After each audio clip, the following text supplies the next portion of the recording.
Every time there is a send article that goes live, there are parents at home that are going, wait, was I supposed to be able to access some help? Because the bit that gets lost in all of this is that there are parents discovering, sometimes years later, that support existed when they were desperately trying to find it, but nobody told them about it. Behind every headline about disabled children and SEND children missing out on support, summer activities, friendships, opportunities, and help, there are families having a completely different kind of realization. The realization that actually maybe they weren't failing and they definitely weren't doing it wrong. They just didn't know the door existed. How do I know? Because I'm that parent. I'm Liz Mears. I'm a neurodivergent parenting coach. I'm also a Young Minds ambassador. And most importantly, I'm mum to two neurodivergent kids. I'm also ADHD myself, and I suspect autistic too.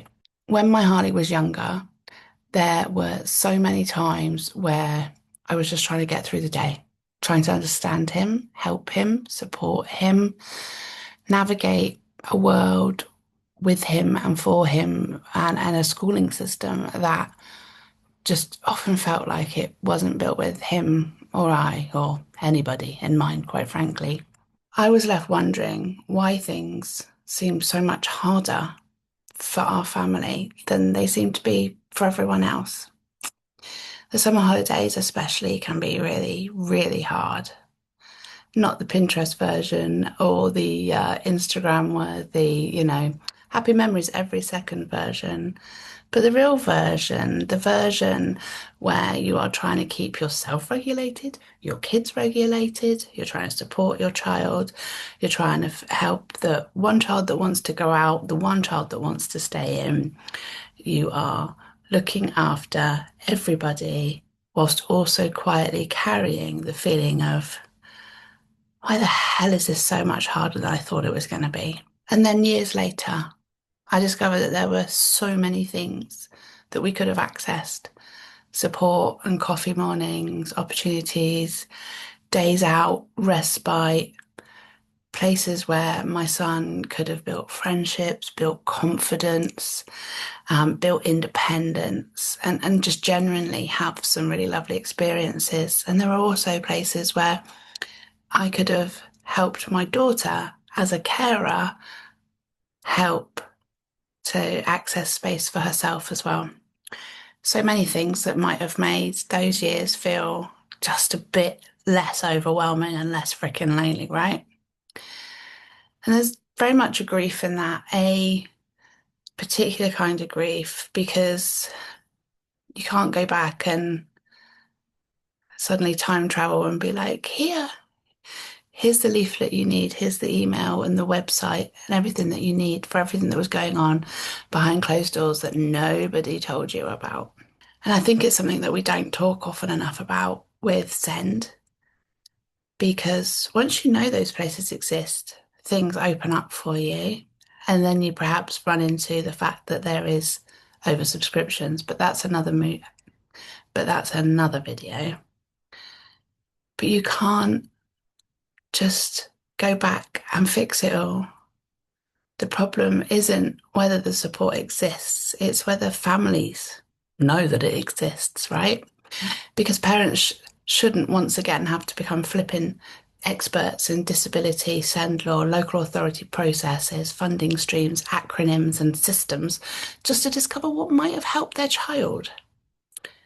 Honestly, it's like trying to find a needle in a haystack and you've been given chopsticks to pick up that needle.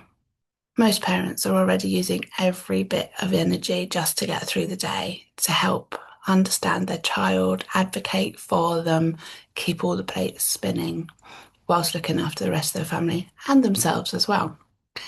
And they shouldn't have to also become flipping researchers to find a tiny little support group that actually would be really, really helpful. So when you see the headlines that are out at the moment about SEND children being left behind with no help in the summer holidays, I am really sorry that they are left with nothing.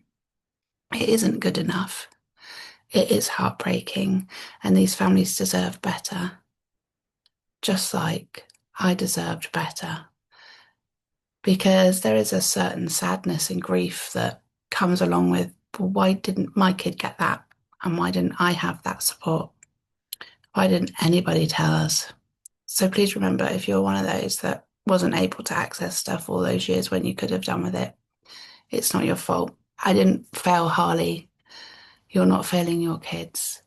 The system, once again, the government needs to step up to the plate.